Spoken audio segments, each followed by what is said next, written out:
Good morning and welcome to our morning breakfast show here on the community desk. I'm joining with my co-host Zipporah Mshala, who will be able to greet you, our beautiful viewers who are consistent in actually viewing us whichever platform, from Facebook and also on television, different channels. So here with us we'll be discussing a number of issues that we've laid down for you, and we'll expect your contributions and also your questions as we discuss them. So this morning, Zipporah, good morning first of all. Good morning, Alex. How are you doing? Like I mentioned, good morning, our viewers, our beautiful and faithful viewers out there. Yeah, like I mentioned, we have really designed it in a way that it will be interesting to start with. Yeah, we've had a number of stories that made headlines in last bulletins, and also the issue of sanitation problems that we'll be actually be able to deal with the guest who will be joining us shortly. So what's your expectation of this morning? Well, basically, I think the most exciting news for me is the reduction of fuel prices, and I'm sure for our viewers out there. And so later, after we do the zooming of the headlines, we're going to open our phone lines just to hear some of your views on the reduction of the fuel. Because people out there expectant that since following the hike, bus fares were hiked, they expect that with the reduction... The reduction, yeah, the bus fares should follow up. So we're going to discuss in detail with you, our viewers, on that, to open the phone lines at that time. And I'm sure, Alex, later during the day, we're going to be able to talk to the Bus and Taxi Drivers Association of Zambia and hear their plans. Exactly. Are they going to actually push for these fares to be reduced and all that? Maybe we'll hear their reasons and from the drivers as well. Definitely. Yeah, so yesterday becomes the last day, was the last day for January, and now we've started a new month. They call it a month of love, that is February 2022, and today happens to be the first day of the month. So we'll be expecting that as we start this show, you'll be able to contribute, like we earlier mentioned. Go in and let's conversate in this new month.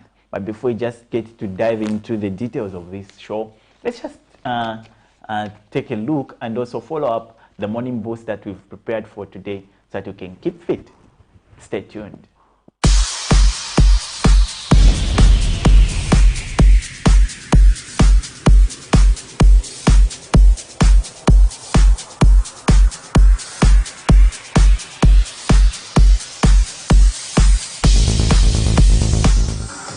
Good morning, Camnet viewers, and welcome to Morning Boost. I'm so glad that you've tuned in. Let's do some simple basic workouts for you to stay fit and you go about your day. All right, so we'll start with a warm-up for a minute. Let's go.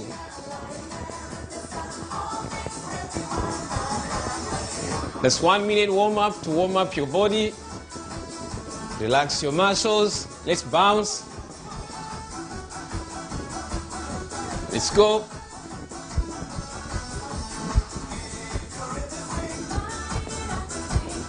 Good morning, good morning, good morning, and how are you?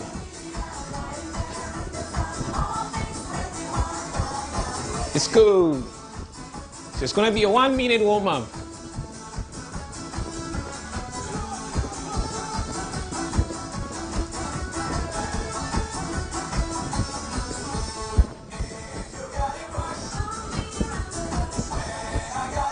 Just a warm-up. Let's go. Almost there. Okay, we're gonna run now. Let's go.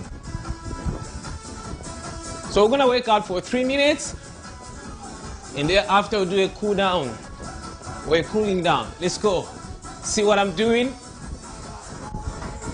That's the movement of my feet. That. I need that from you. Let's go. Let's run.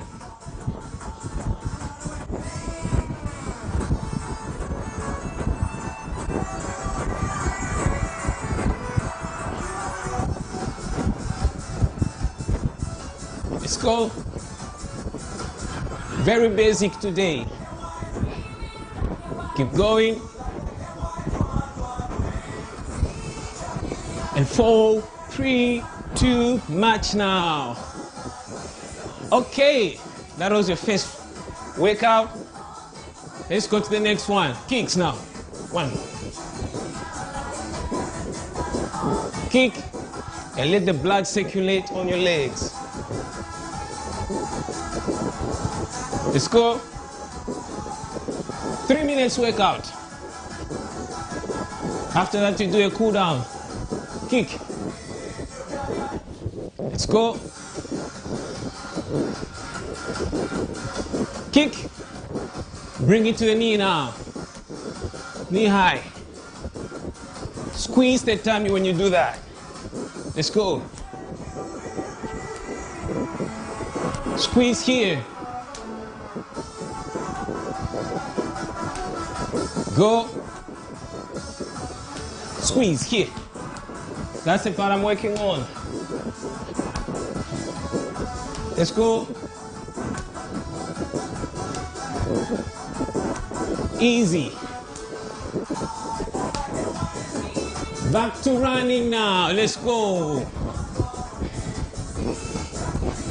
You need this every morning. Let's go.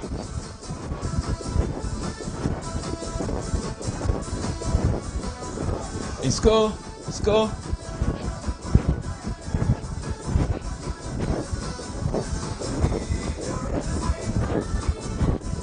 Go. And kick now. Kick, side kick. This side. Back. This side. Kick.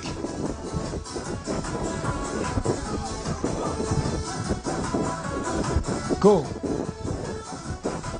Lift your leg high and kick. Go. Go. Go. And that's all you need every morning. Let's conclude now. Let's go.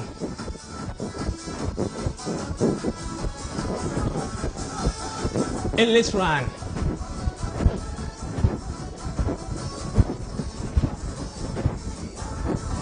Let's run. Bring in the kick now. Kick. Kick. Again. Kick. Bring it to the knee now. Knee. Knee. Last kicks. This one. And this one. This one. Let's go. Imagine. Very simple what you've done today. Looks like you have not done anything, and yet it's able to work out. Let's march. Let's go. You're almost there. It's almost 5 minutes of a workout. So thank you so much for tuning in.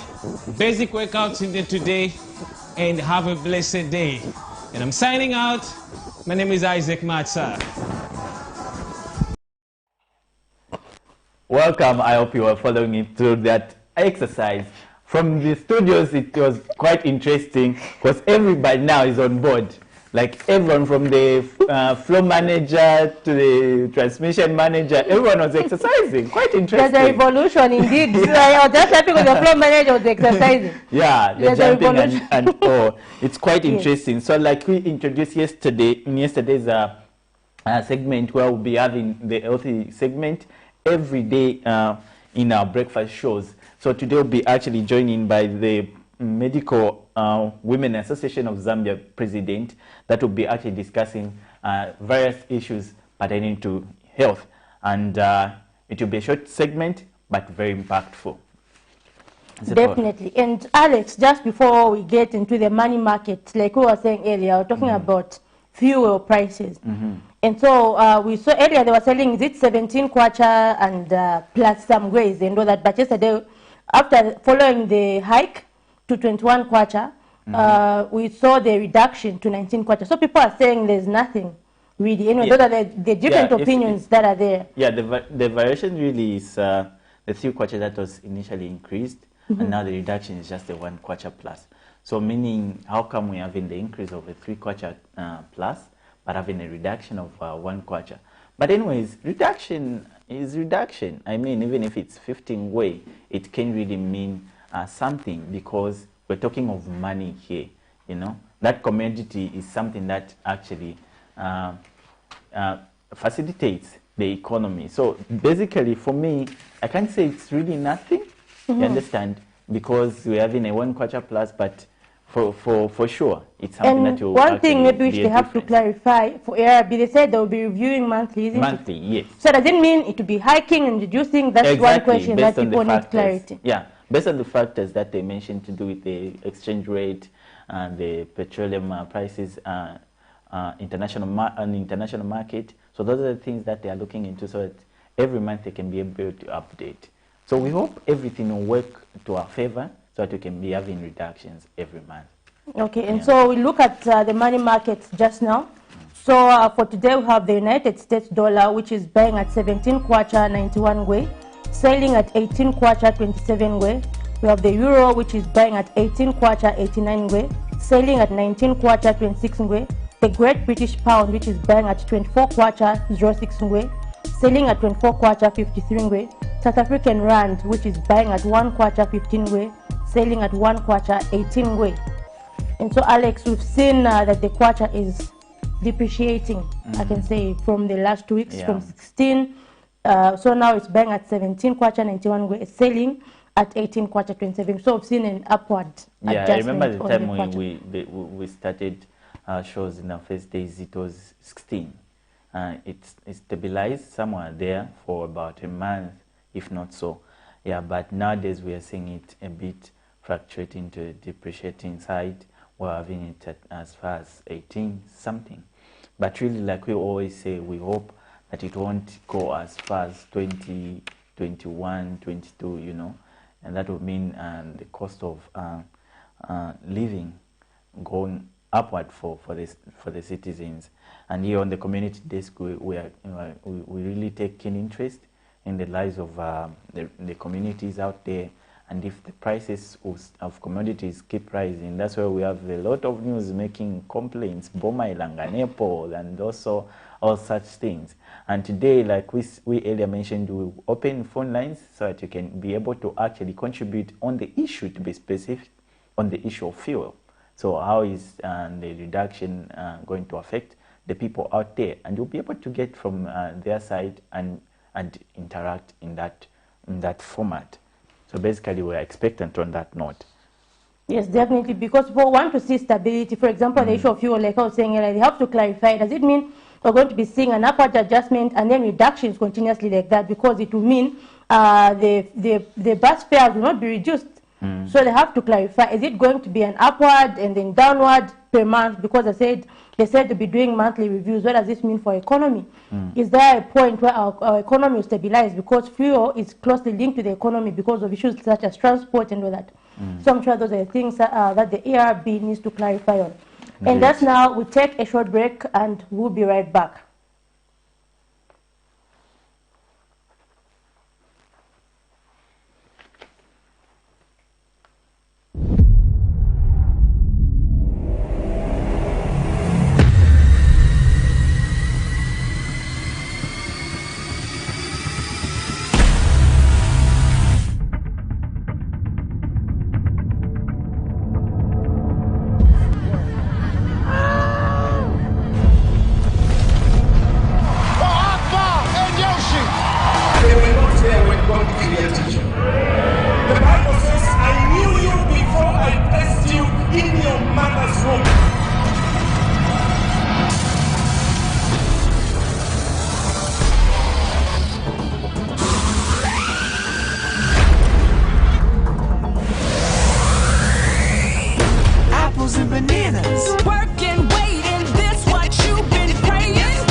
From 31st January to 6th February 2022, Zambia's spiritual atmosphere will take a paradigm shift. The Bible says, "Blessed is the nation whose God is the Lord." Zambia, a nation under God conference will be starting at 20:45 hours to 22:30 hours. Live on Camnet TV channel 274 on DSTV, GoTV channel 98 and Topstar channel 106. Speakers will be Bishop Stanley Simnyola, Grace Ministries; Dr. Nervous Mumba, Victory Ministries; Apostle Michael Mutemwa from South Africa; Bishop Nelly Chikwanda, New Life Christian Center; Apostle Rick Kamwanga, Risen Life Church International; Bishop Joy Makando, Bread of Life; Bishop Alex Mwami of Holy Ghost Firehouse from South Africa, and your hosts, Pastors Victoria and Moses Chilua.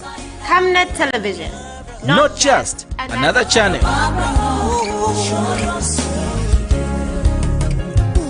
Camnet TV is becoming big and better. You can now watch Camnet TV wherever you are around the world, simply by downloading the Camnet TV app.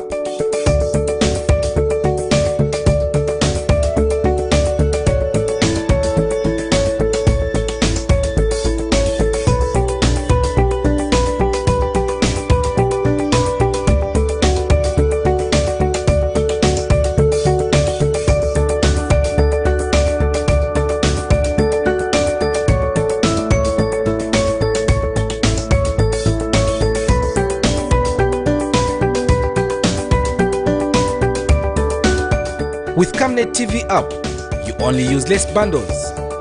Camnet TV, not just another channel. Good morning, viewers. My name is Dr. Cheso Walika from the Medical Women Association of Zambia. And once again, we are here to share with you some nuggets on health. Okay, so today we're going to talk about the 5 golden rules of preventing yourself from COVID-19.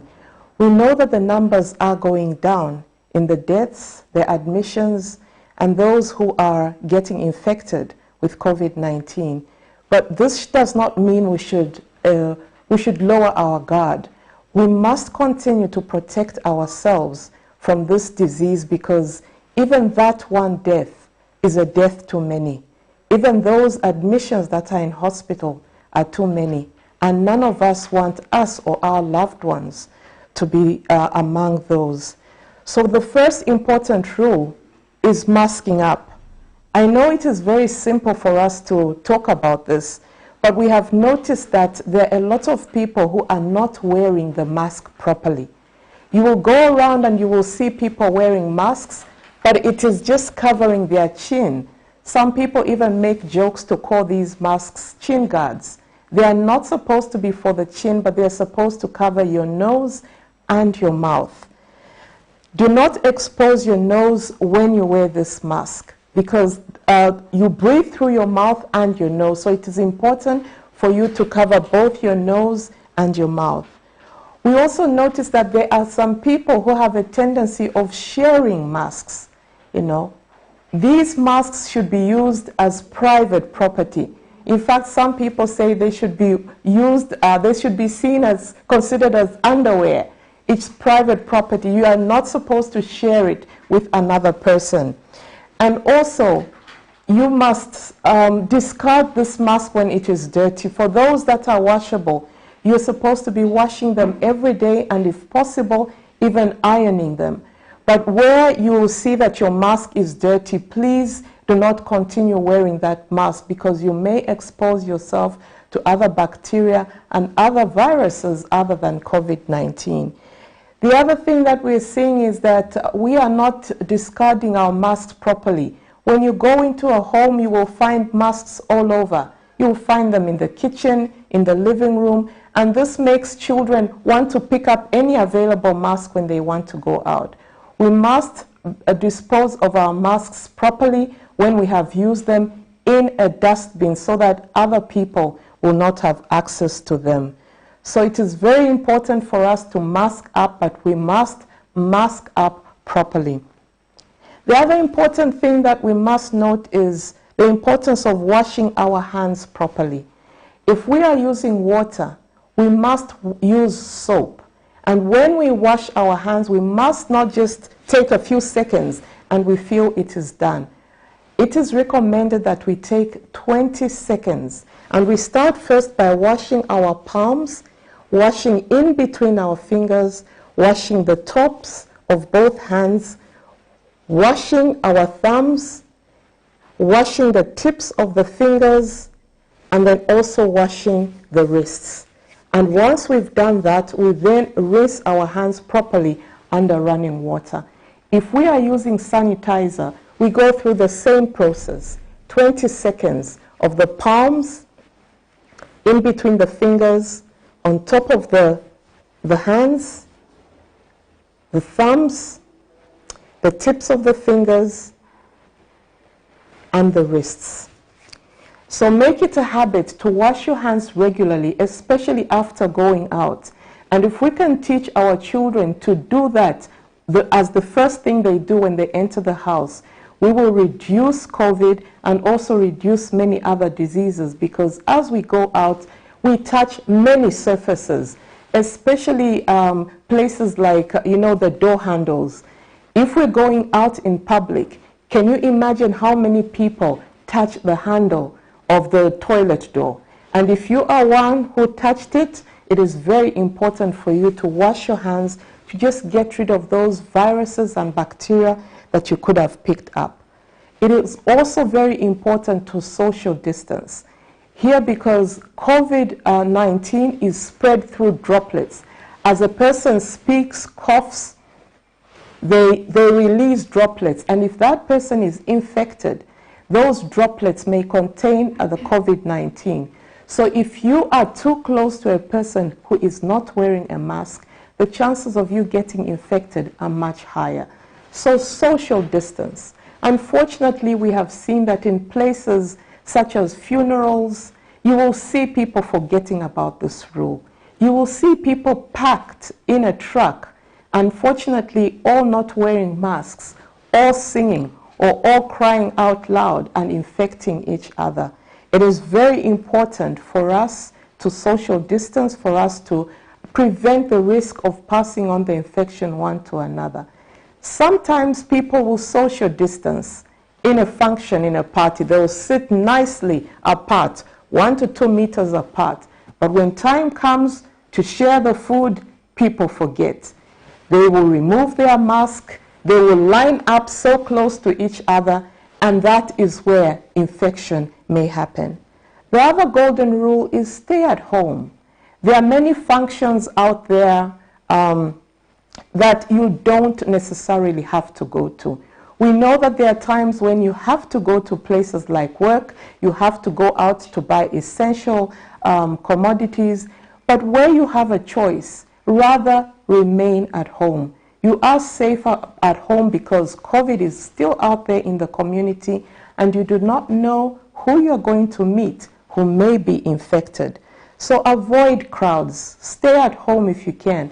If you must, talk to someone on the phone. Send them a message. That will be better than you going out to visit them physically. And most important is, if you are not feeling well, go and seek professional medical advice. Have somebody check you up, because it may not be COVID that you have. It may be another disease. So if you are not feeling well, it is important for you to seek professional help through advice from a medical person or going to your nearest health center. So if you have a sore throat, fever, a cough, weakness, muscle aches, and most important, difficulty in breathing, please seek medical attention. It is important for you to be examined so that the health professionals are able to make a correct diagnosis, give you the advice that you need, so that you know whether it is okay for you to stay at home or whether you need hospitalization. But most important, get vaccinated. I was vaccinated. What do vaccines do? Vaccines help to teach your body to prepare for an infection.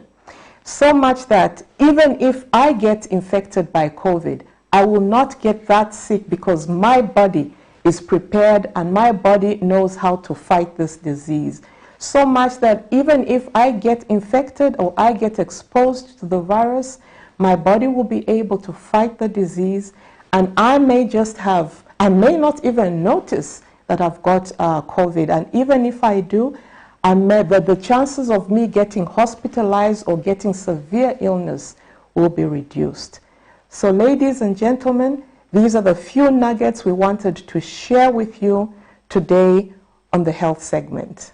Good morning.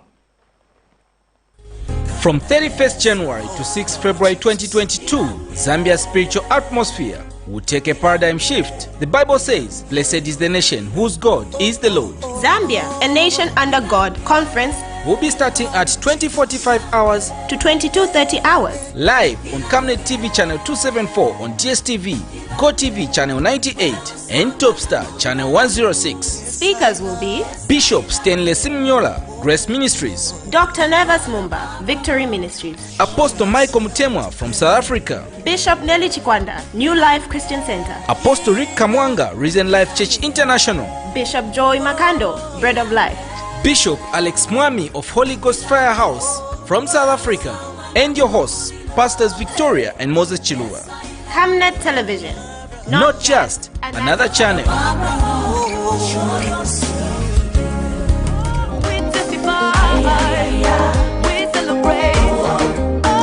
Hello, I'm Deborah Lukalu, all the way from South Africa. You are watching Camnet Channel, not just another channel. God bless you. Stay tuned.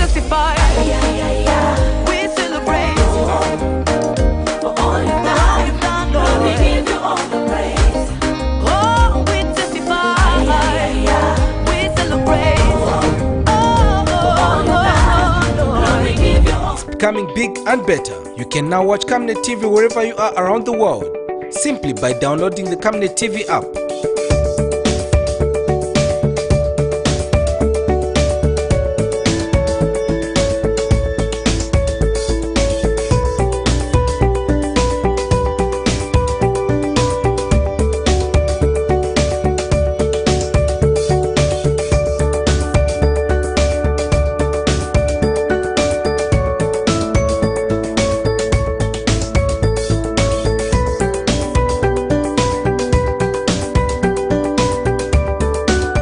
With Camnet TV app, you only use less bundles.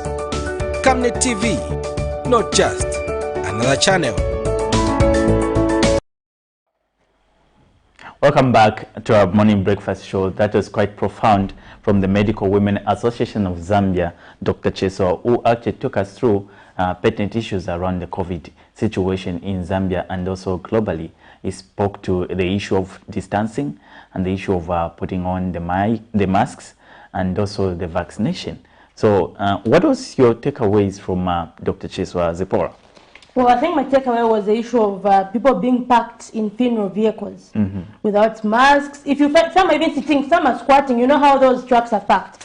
Some are even squatting in the middle. Some are sitting there on the edges. I've never witnessed the squatting part. You've never? No. You should see these vehicle trucks that pass are packed to the capacity whereby, like, some are holding on, the women are around there, then some are still in the middle. Oh, yeah. It's fully packed. Oh, yeah, I it's fully get the packed. sense. Me, what, I don't know how best that can be addressed. The issue of, especially these minibuses, the issue of a conductor, you know, tilting towards the people like this.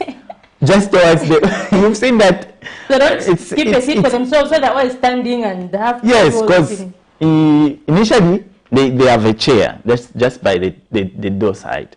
But when they feel like we need more money, they put a person there and they opt to stand. Now their style of standing gets to me sometimes.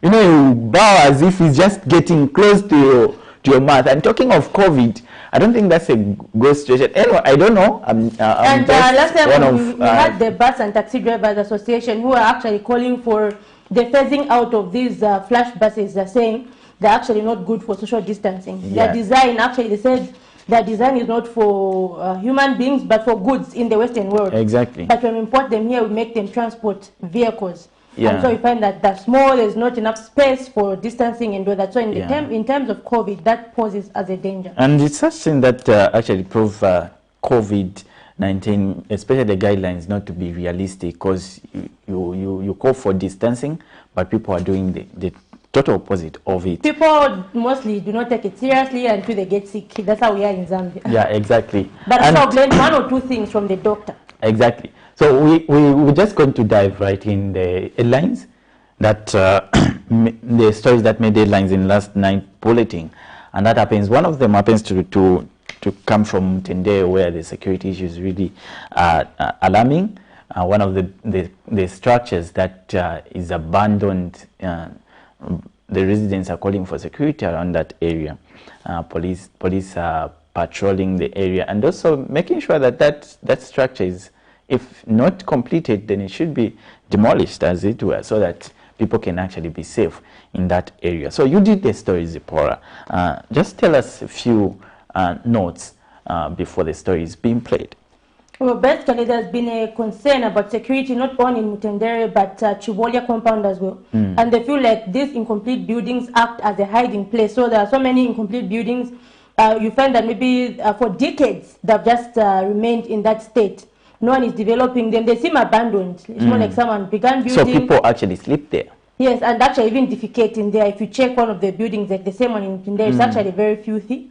People defecate there, and I'm told the youths, the community gangs who are known as junkies, I'm told they go and do drugs there. The residents allege that they hide there as well to do drugs. So you find that these buildings are not serving the community any good. And I was actually talking to the director of city planning yesterday at the Lusaka City Council. And for them, they thought maybe it's a house which has been abandoned. Then I said, no, it's actually an incomplete building. It's not complete. It's just at roof level, but there's no roof, there are no windows. It has remained like that for many, many years. And there are many other structures in other areas. So I said, for those ones, we deal with them because they're posing as a danger. So I'll have to find out exactly.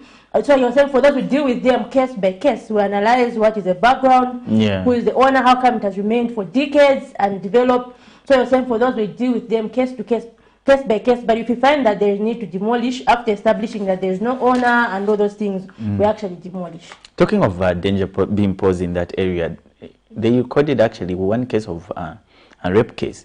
So it actually, women especially, are vulnerable in that residential area, to be specific. So maybe before we just preempt a little more, let's just take a look at this story.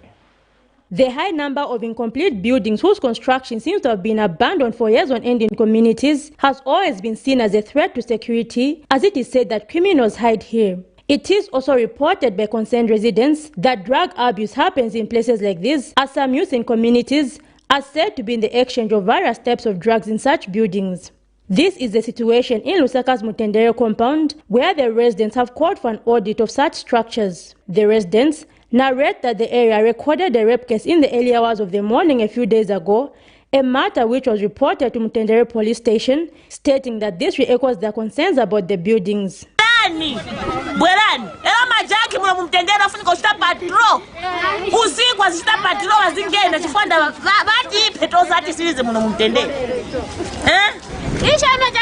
Security too. Last week I was telling guys, but I'm still letting them know the mood.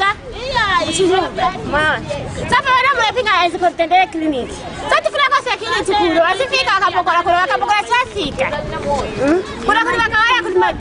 They have also called for increased police patrol in the area, stating that they're being terrorized by criminal gangs locally known as junkies. Please, stay in power because Mjacheta Majanki, who was raping around, was awful some my bag. So please, last week, when I raping girls 05. Especially time in the rain season, kind of mashawers want to machego manyumba. So 05 is a snamved. Kasum kashana wa murepinga. Majanki ya chitaova loko kuti munyamuke muende site ku market kuja. Usoba na popita bazompola abantu mafoni. Tienda sheyo tabataba. So please vaike konzeru ba UPND. Meanwhile, Camnet News has reached out to the Department of City Planning at the Lusaka City Council LCC to determine its plans concerning the said structures. Yeah, those are complete ones. Okay, no, I think those we deal with them case by case. Yeah, so the issue of getting them from the owners, I think that one give me a bit of time. I consult with my colleagues from our Department of Housing and Public Health on how best we can handle those specific cases. Zipporah Mshala, Camnet News, Lusaka. That's a sad story there. If you can see the issue of a rape case that the residents alleged to have happened in one of the abandoned buildings.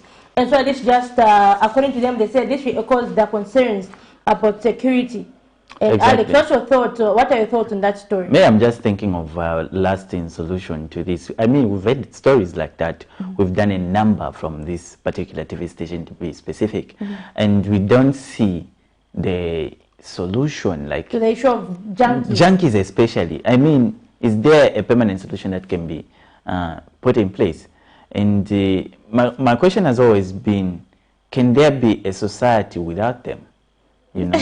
The issue of empowerment, again, is one thing that comes strong from many people. The issue of they don't have what to do. And also maybe rehabilitation, because not just about empowerment. These people are addicted to drugs, and so that's what drives them to do what they do. They're addicted to drugs, so they need rehabilitation and productive activities to do. Well, we hope the authorities are really taking keen interest in addressing that issue. There should be a national indala on the issue of junkies. And I'm it's ready a serious to problem. It's actually not in only all the compounds. Yes, not only is it posing as a threat to people, but it's also actually causing a harm to themselves, their lives, the issue of drugs. Exactly, because you shorten your lifespan as when you're using such drugs. So instead of maybe if God allowed you to go as far as 70, 80, 90, but you're just actually reducing. But this is the wisdom that is not really common to all. So there is need to actually come up with sensitization programs from stakeholders, even in the private sector. They just we've had one actually this school by Dr. Rosa Siatwambo. Yeah, he's having a rehab somewhere in just along Great East. I think they're doing a great job there, but we don't seem to have a lot getting advantage of such facilities. And even in hospitals, we have somewhere in is it this Levi Mwanawasa Hospital, under the mental section, where we have Chainama section, where they do the rehabilitation and the sensitization of such issues. So people should actually get advantage of that. I can tell you, Zipporah, it's not easy for these addicted people to get back on track after using these drugs for so many years. You can imagine 15 years down the line, he's been just smoking, drinking, and then to be told that you should change is quite a hard path to take. But we hope, institutions who are actually directly involved in such programs can be able to help these youths in compounds.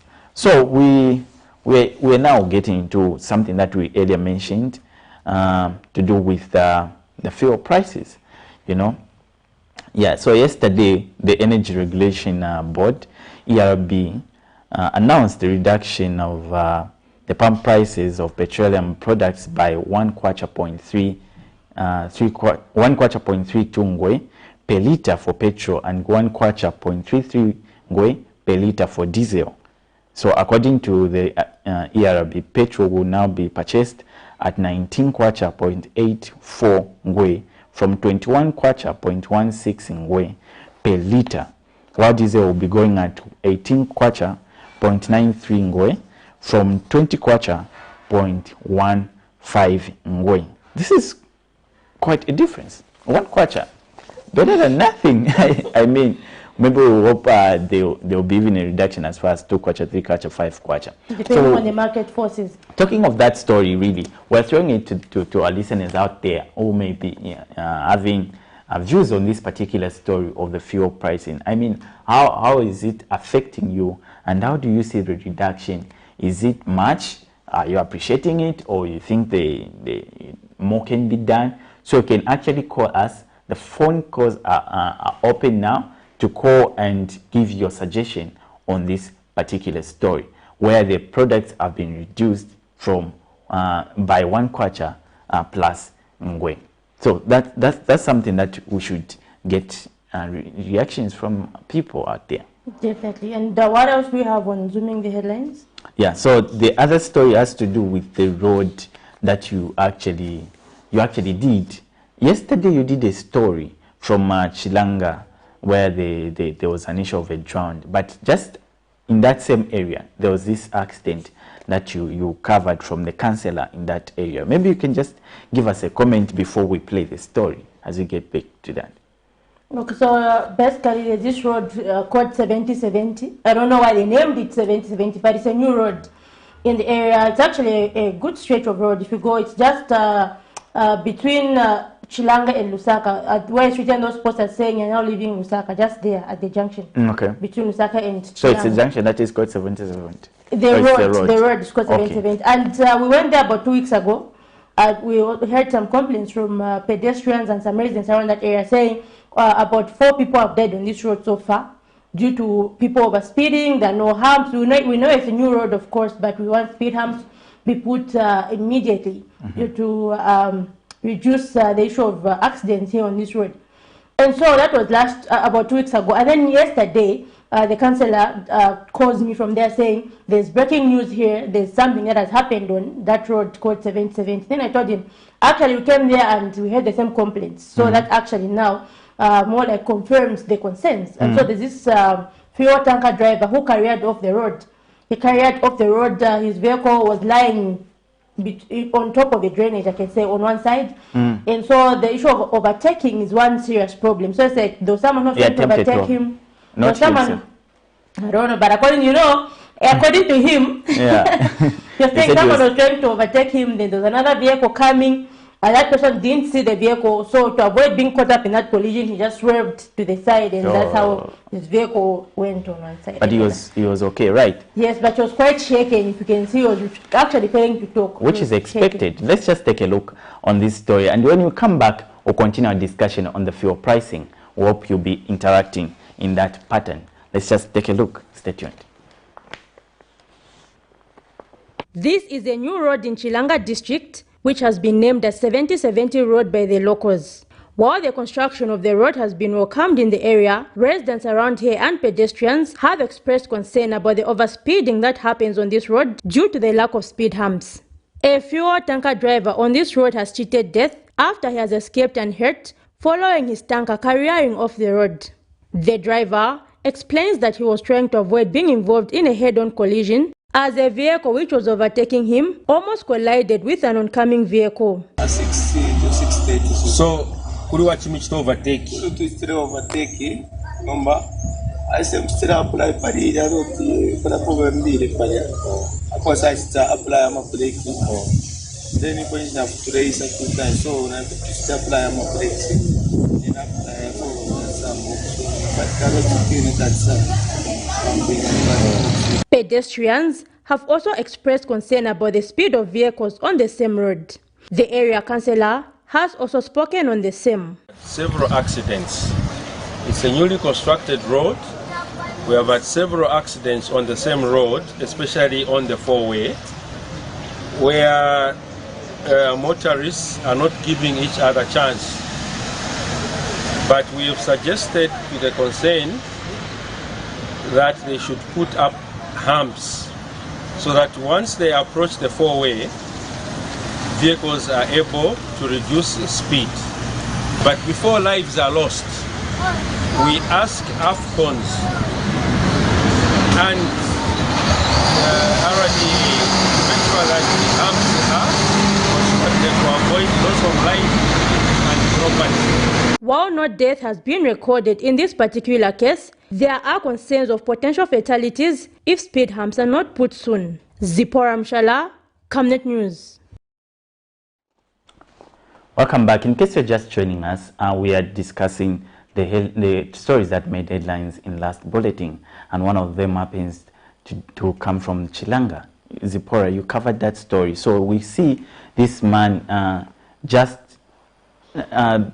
alongside the road. What was he doing? I mean, he's not having injuries so that he can be hospitalized. He was just waiting for cameras there. I'm wondering. He was actually shaking. He was. So it just happened right there and then. Yes, and then he was captured. Yes, the area councillor rushed to the scene. He was informed, and the area councillor was just trying to raise awareness about the issue of overtaking and also calling for the issue of. But you know, I just feel for the man, like seated. Instead of being rushed somewhere to check if he's okay. He's not injured in any way. You never know. Some people have But I'm sorry he was rushed. That was just after it happened. He was trying to gather himself, and the councillor was actually trying to ascertain what actually happened. And so, in trying to sensitize to record the issue of the cause for speed humps, he shared that story so that we can just show the seriousness of how fast this area needs speed humps. Of course, it's a new road, but they should be put hastily. Yeah, so he mentioned that they wanted to put speed humps just approaching the crossroads, because it happens that people don't wait for each other. Yeah, you know, that's crossroads. competition. Yeah, crossroads are meant so that you give way. It's a giveaway pattern, so that you first come, first serve arrangement.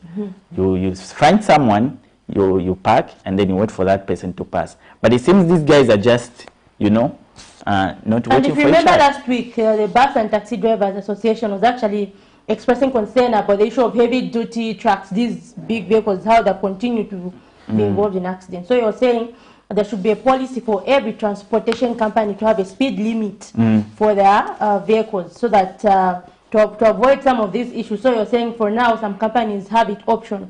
So it says there should be a policy saying every heavy-duty vehicle should have a speed limit. Oh yeah, right. So we're discussing a story kind of that we've opened the lines, and so that you can be able to contribute and also make your views known to the public. So this is a story on the fuel prices. So yesterday the ERB announced the reduction of pump prices of petroleum products by 1.32 per litre for petrol and 1.33 per litre for diesel. What's your views really on this particular development? And let's see on the reasons they gave why the reduction. So they said this price review has been necessitated by the decision to migrate to the monthly pricing cycle, which now entails that the local prices of fuel is more responsive to the market fundamentals, namely the international oil prices and the Kwacha US dollar exchange rates prevailing in the month preceding the price decision. So we'll be having these changes in prices every month. So talk of month end of February, early March, we'll be having this same situation happening. What could be your view? Is the reduction much, or maybe more can be done? That's a question that we've posed for our viewers out there. You can call in and give your suggestion on that development. And so, Alex, so the issue again is about the price of commodities. Commodity is going to reduce anytime soon, given the fluctuations in the price. There's a price hike, there's a price reduction. So are we going to see the price of commodities actually reducing? And so we just want to hear our expectations from our viewers out there. You can call on the numbers that are showing on the screen. We'll just open the phone lines. So call and let us know what your views are on the issue of fuel reduction. Yes, and also are we going to see the reduction in the transportation prices? Because we've had, since the announcement of the increase by 3 kwacha, even the buses have increased, the taxis out there have increased. So are we going to see just this minimal reduction? Are we going also to see, if I'm boarding from town to Chilenje, am I going to see this conductor tell me, no, we've reduced, which is actually rare. Yesterday on social media saying these are just good at increasing, but when it comes to reducing, they always maintain that same price and all that. It's like people appreciate more of hiking prices than reduction. So okay, we have a caller, Alex. Hello. Good morning. Good morning. Hello. Yes, good morning. How are you doing? Hello. Hello. We are getting you. How are you doing? Hello? Hello. Hello. Hello. We can hear you, your contribution to the show. Hello. Wow. Hello. Try to catch. Can you call us back? Hello. Should be network. Hello. That's quite interesting. Okay, let's just take another call so that we can have a conversation. But when you call, really be able to get rid of every distraction, every form of distraction, so that we can be able to get you. Because we need your view on this particular subject. You know, it's something that has a direct correlation. There's a direct correlation between the fuel prices and also the commodities, like earlier mentioned. So if we're expecting the prices really to reduce, it starts all the way from the petroleum products.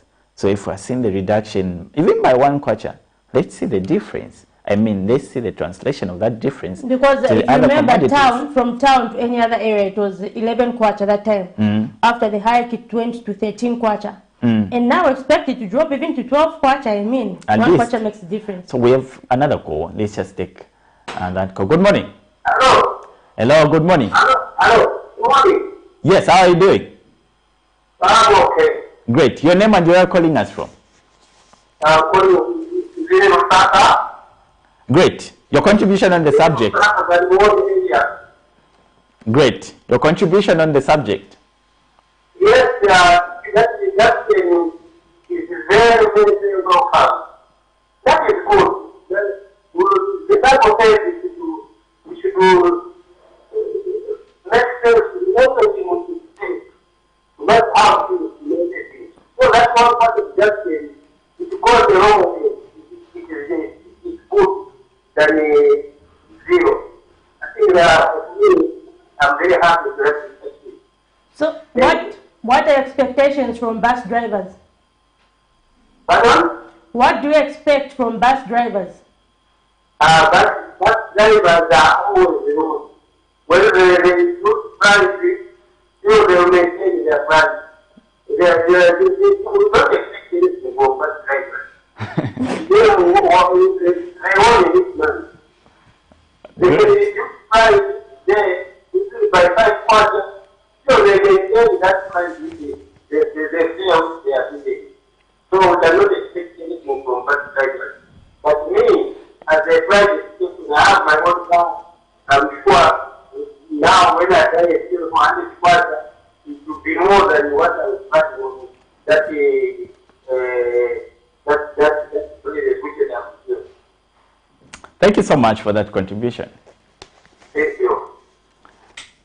Great. He says he didn't expect anything from bus drivers. He already knows them. Yeah. But I'm sure this is something that the bus and taxi drivers association have to come in and actually, I think the ones who are responsible for making the fares. I'm sure that they're one of the stakeholders anyway making the adjustments, isn't it? Yeah. So I'm sure that's something that they have to advocate There should for. be a compelling, like to make them, whether they want it or not, they should be compelled to actually respond to that, because it's a direct translation. We can't appreciate the reduction if we are not seeing the result. That's my opinion. Let's have your opinion from your angle as consumers of these petroleum products. What are your expectations since we're having the reduction of the fuel? Let's just take another call. Hello, good morning. Good morning. Hello. Yes, good morning. Good morning. Yes, welcome to the show. Kindly tell us your name and where you're calling us from, as well as your contribution. Okay, this is I'm calling you more.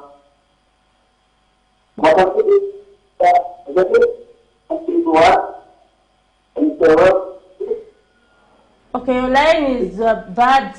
Your line is breaking. Call again. The network is bad. Kindly just try to call again. Yes, please. Please do call back so that you can be strategic where you are.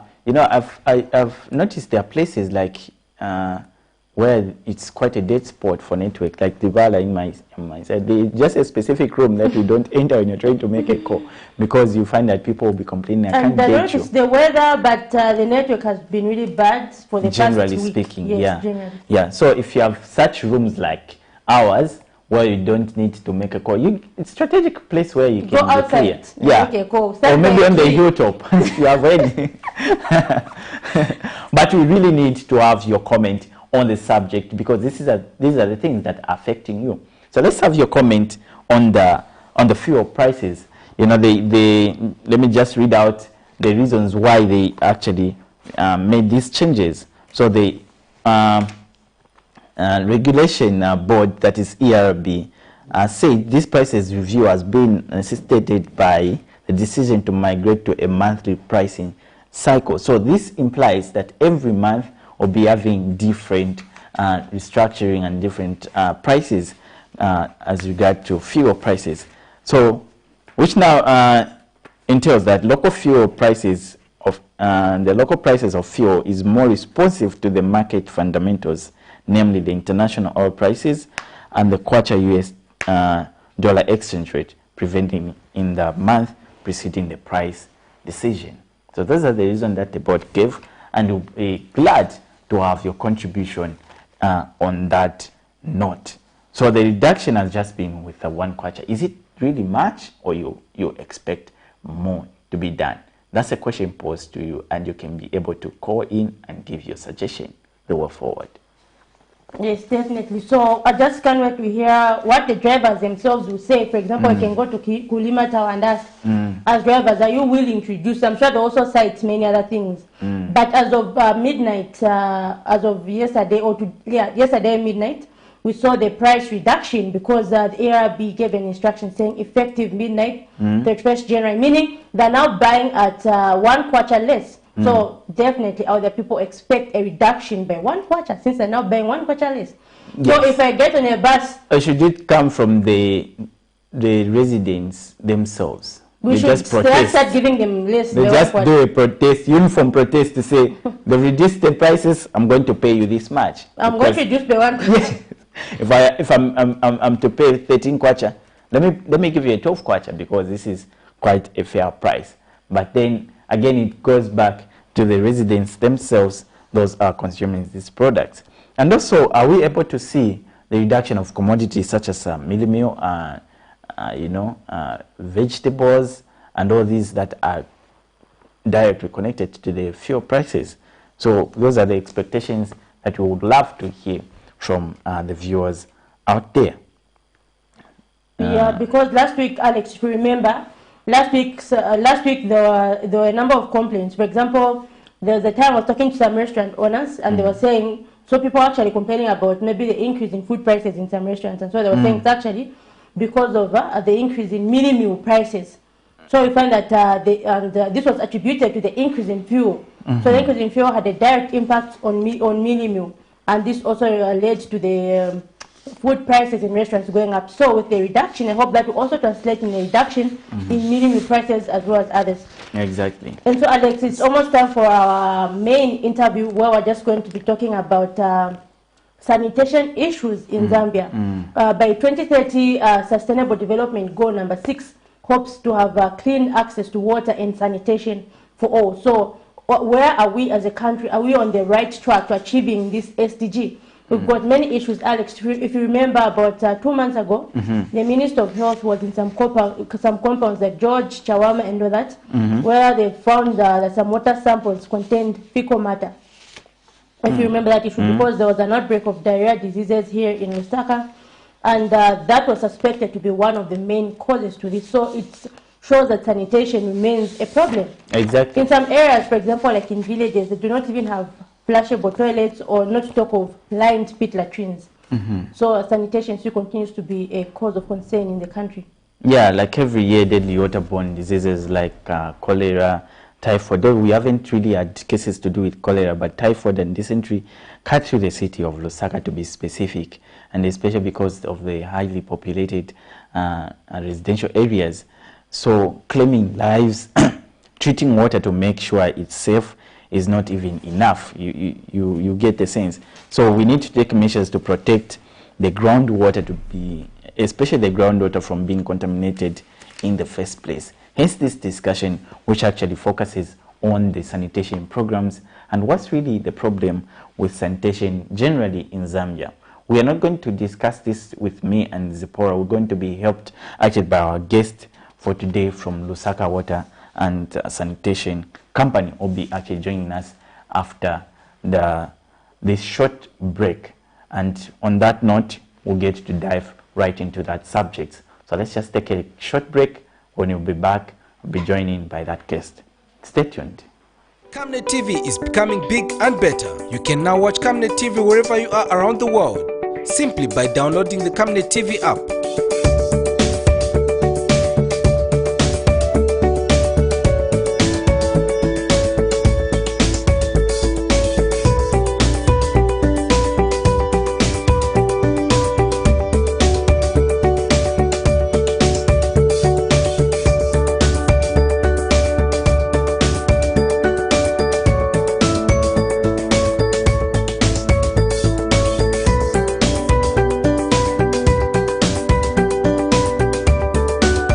With Camnet TV app, you only use less bundles.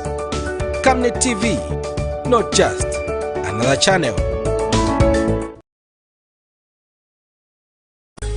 From 31st January to 6 February 2022, Zambia's spiritual atmosphere will take a paradigm shift. The Bible says, "Blessed is the nation whose God is the Lord." Zambia, a nation under God conference will be starting at 20:45 hours to 22:30 hours. Live on Camnet TV channel 274 on DSTV, GoTV channel 98 and Topstar channel 106. Speakers will be Bishop Stanley Simunyola, Grace Ministries; Dr. Nevas Mumba, Victory Ministries; Apostle Michael Mutemwa from South Africa; Bishop Nelly Chikwanda, New Life Christian Center; Apostle Rick Kamwanga, Risen Life Church International; Bishop Joy Makando, Bread of Life; Bishop Alex Mwami of Holy Ghost Firehouse from South Africa; and your hosts, Pastors Victoria and Moses Chilua.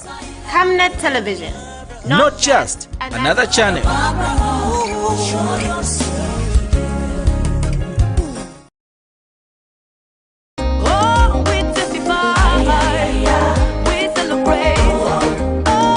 Hello, I'm Deborah Lukalu, all the way from South Africa. You are watching Camnet channel, not just another channel. God bless you. Stay tuned.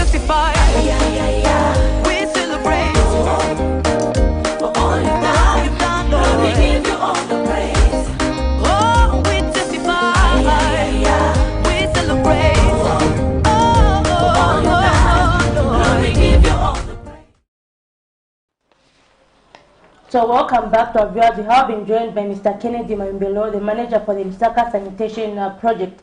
We're going to be talking about sanitation issues in Zambia. So there's a project that has been rolled out in Lusaka, the Lusaka Sanitation Project, which aims at building about 5,500 lined pit latrines here in Lusaka. These are improved toilets in areas such as George Compound, Chawama, and all those areas which have got a lot of pit latrines, because there have been concerns about contamination of underground water and poor sanitation in these areas. Welcome to the show, Mr. Mayumbelo. Thank you very much. Good morning, Mr. Mayumbelo. Good morning, thank you.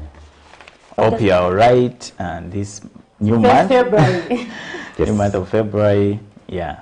So we hope to actually discuss this topic, which has actually been an issue in most residential areas. I'm sure you've heard comments from some parts of Lusaka and also other parts across the country.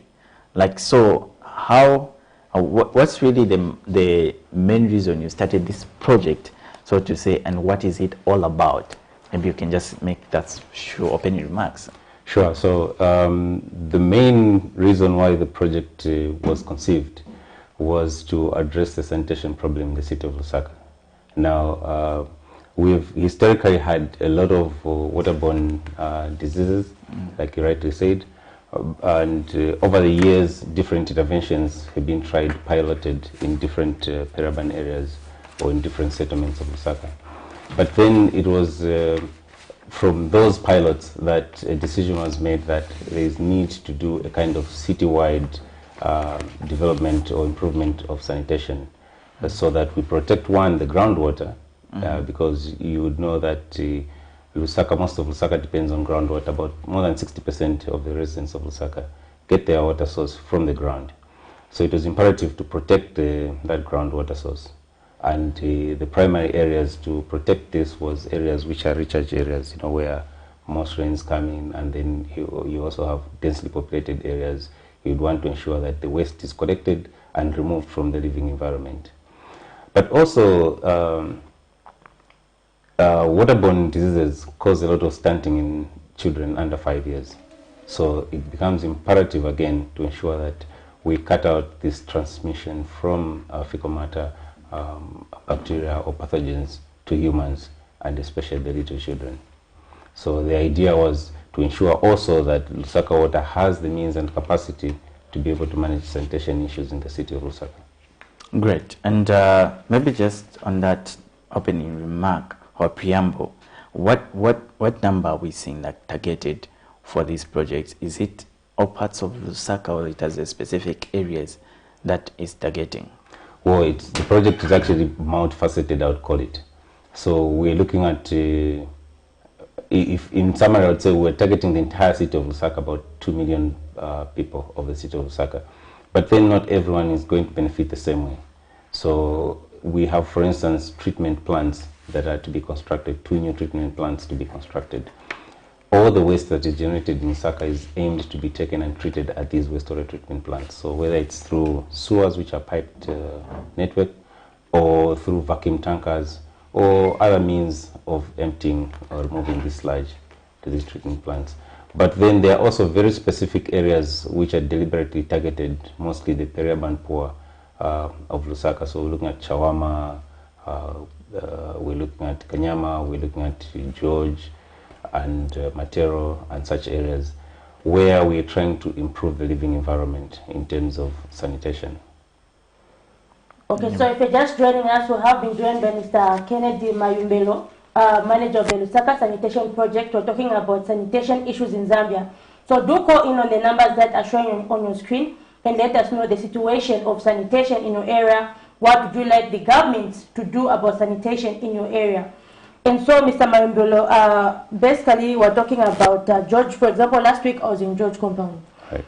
And I have been informed that some people who cannot afford the really vulnerable, I heard that those who are identified as extremely vulnerable actually had the toilets put up for them for free. So let me just maybe explain more on that. Yes, so generally for all the household toilets that we're constructing in George, for instance, there is a subsidy that the project finances, but there's also a need to ensure that the households also make a contribution. And so we've had our initial target was about 2,000 toilets to be constructed. But we realized that it's not everyone that would benefit, and more importantly, like you said, the most vulnerable ones. So we've had situations where, for those ones, we've appealed to the corporate world to see if they could support this initiative, that they would pay the amount required to be paid by the residents, and then the project provides a subsidy, and we've been able to construct these toilets for them as well. We've also tried to make sure that we design these facilities around the humanities, what we're calling a human-centered design concept. So where people are disabled, for instance, the very elderly, we're providing a ramp. Those that have wheelchairs would want to provide a ramp that they're able to easily access, support for them to walk through to access these toilets. Okay, and you actually said you exceeded, isn't it? You had a target of 2,000 and now they're on 1,000. Are there maybe plans to continue building more toilets, for example, in George compound, or it's just ending there? Yes, in George compound, for instance, the target was 2,000. In other places, we have a target of 3,500 in Kanyama and Jonling and so on. But our idea is not to just reach the target and stop, but our idea is to ensure that this concept is a continuous concept, as long as we're getting finance to ensure that we cover the entire peri-urban population of the city of Lusaka. So it's going to be an ongoing thing. The only challenge that we'll have is the issue that when the project closes, we would have to remove the subsidy, and therefore the amount or the cost of construction goes up. And when is it ending? The initial planned horizon was 2020. There's been an extension to end of 2022 for the public toilets, rather for the household toilets projects. So it's ending in 2022? 2022 is basically the end. So the 5,500 toilets is a target that has already actually been met, but we've continued with these constructions, like I said, because it's a concept that we think should continue to grow, to try to get as many people as possible who have access to good sanitation facilities. And how is the response from the community themselves when you provide these services? How are they reacting to them, having that it's quite a new design altogether and a new initiative? It's been very good actually. We've gotten very good cooperation from both the residents and also the local leadership, you know, the ward development committees, the local councillors and the area MPs. We've raised our sensitization messages to all these stakeholders. We've ensured that we've engaged Lusaka City Council Public Health Department, we've engaged the Ministry of Health, Public Health Unit as well, to ensure that all the key stakeholders that deal with sanitation in the city of Lusaka are involved, are aware of what we're trying to achieve, and therefore provide the support that is there. So the response has been very, very good. Okay, so there is that willingness to actually, how do you maybe approach a targeted customer or beneficiary of this? Do you just go to your family and say, we want to do this? Or how is the communication process between the beneficiaries and the company?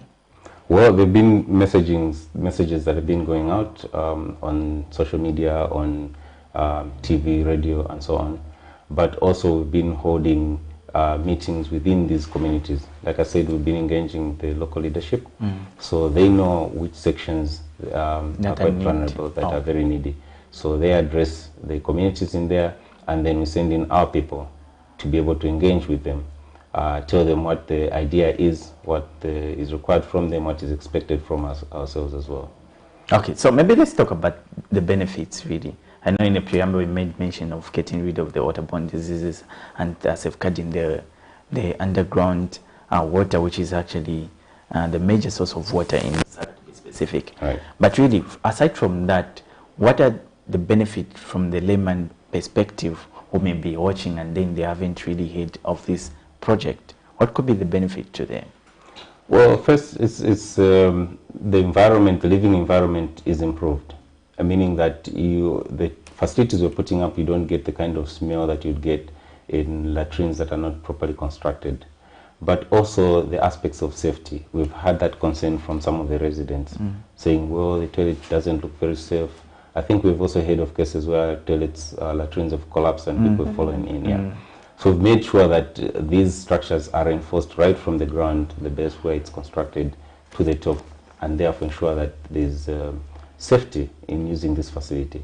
But more importantly, it's also the aspect relating to health, to ensure that you dispose of this waste in a decent manner, and in a manner that maintains people's integrity. Especially for the women, for instance, and the elderly. We have had cases where the people have to wait until it's night time for them to try to access a latrine that is safe somewhere, or that they have within the property. But this has changed with the kind of concept that we have.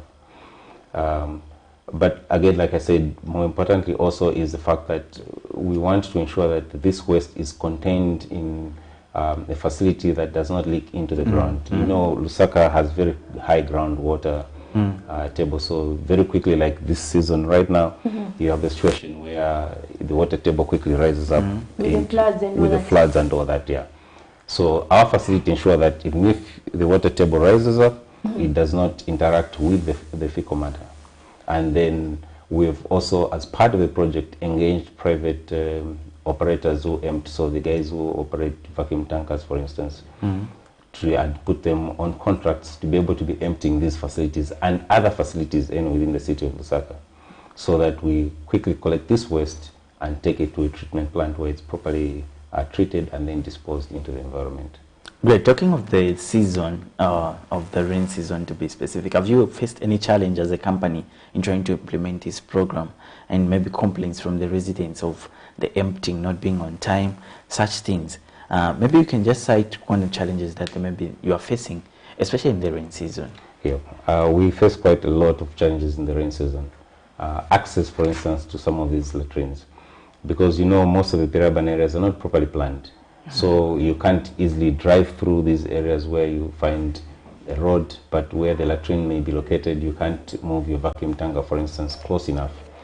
So that poses a challenge in how you empty. So we've had to develop a concept where we say, okay, certain areas we can use vacuum tankers, certain areas would have to go in with manual labor, and therefore developed certain tools with which we use to empty these latrines, move the sludge into barrels which we seal, and then we transport these to our treatment plant. So we've been able to support these private operators with some of these tools, and also some of the equipment they need for emptying. I think you've seen some trucks labeled Lusaka Sanitation Program that move around. That is the support from the program to ensure that we quickly move this waste out from there. But when we talk about specifically the rain season, we get challenges where most access points are flooded. And in some of the latrines which we have not designed but other people have built, you find they are full of water. And so you're not very sure whether you are emptying the pit latrine, or eventually you're also trying to vacuum a much larger area because of the water that keeps going into these pits.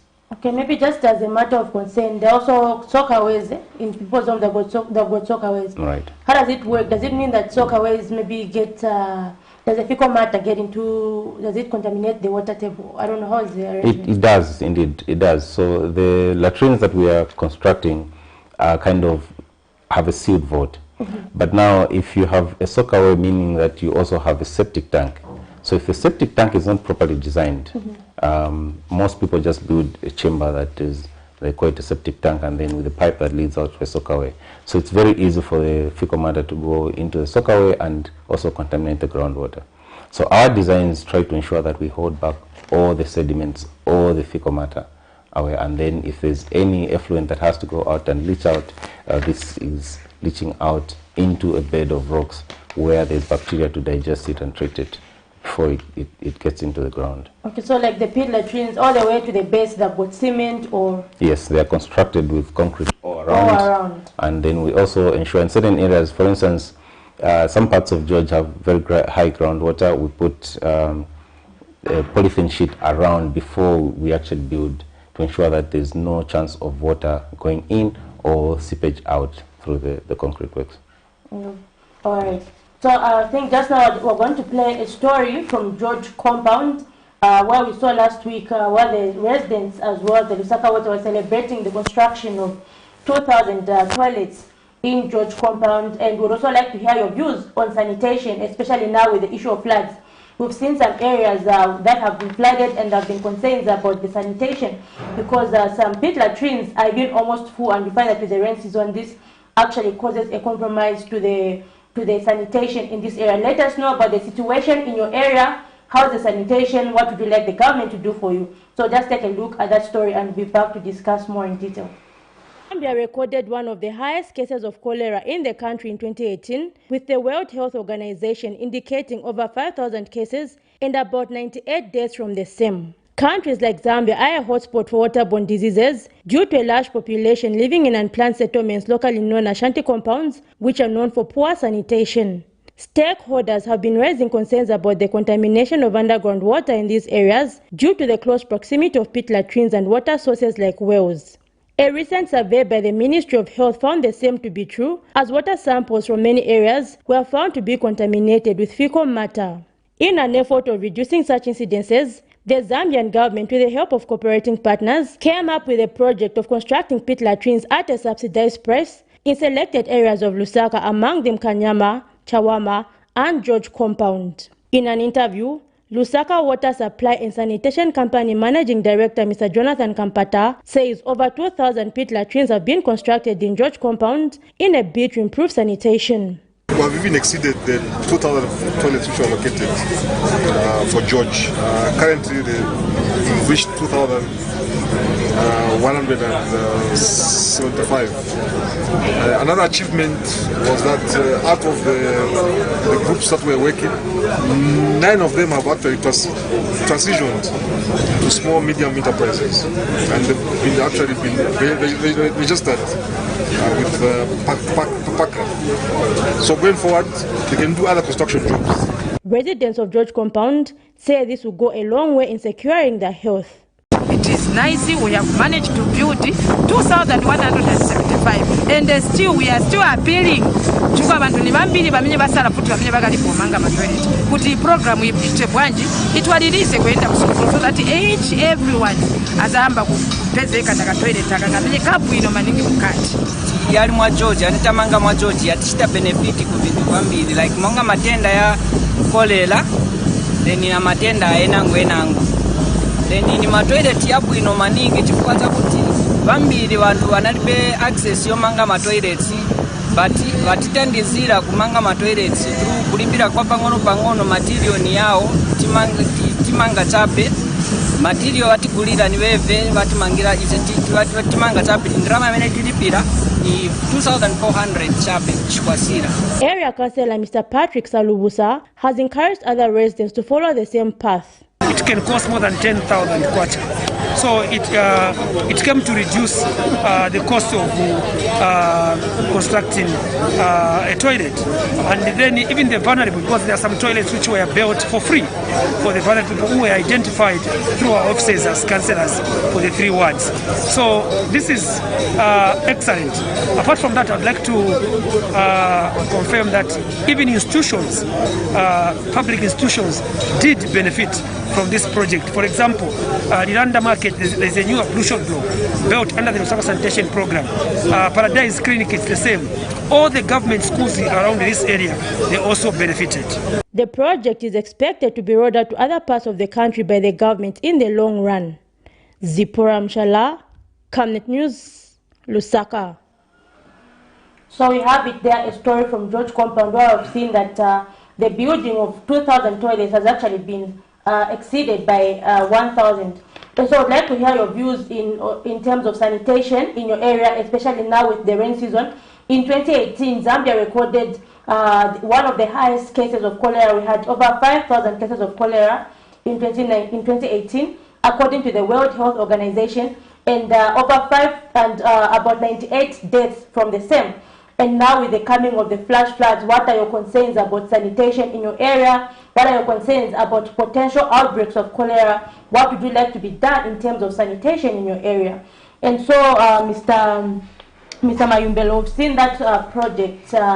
You've seen that project there. You said which other areas, apart from George Compound, are you working on? So the other areas that we're working on is Kanyama and parts of John Leng. We're also working in Chawama as well, where we are targeting about 700 to 800 toilets in Chawama, and then about 2,750 and a little bit more in Kanyama and parts of John Leng. You'd remember that Kanyama was the epicenter of cholera outbreaks a couple of years back. So that's the reason why we have that large number within Kanyama. And how far has the construction gone in other areas? Maybe just an estimate. I would say that in both areas, Chawama and Kanyama, the target was 3,500. We've basically hit that target as we speak. But the construction has not stopped. So like the appeal was from the Councillor of George, we are trying to continue with these works also in these areas so that the residents themselves can benefit. So those that are able to raise the full amount, which is way beyond the 2,400 kwacha, can approach the artisans that are constructing these, because as part of the project, we're developing the capacity of the local artisans in these areas, empowering them with the skills to be able to construct these toilets, and they have these drawings. So anyone who wants and has the resources can easily go to these artisans because they are known within these communities, and so they're able to construct to that standard that is required. This is a standard that was also approved by the Lusaka City Council. The project sounds massive. I must be tempted to ask about the resourcing and the funding of this project. Would you just shed more light on where we're getting the funding? Right, so if I may start from a general point, that the Lusaka Sanitation Program is actually financed by quite a number of financiers. We have the World Bank there, we have the African Development Bank financing, we have the European Investment Bank, we have the German Development Bank, we also have the Bill and Melinda Gates Foundation that is also providing some resource there. But also the government of the Republic of Zambia is quite a big financier to this particular program. But specifically for the toilets, these are being constructed with funding from Africa Development Bank for George specifically, and World Bank for Chawama and Kanyama as well.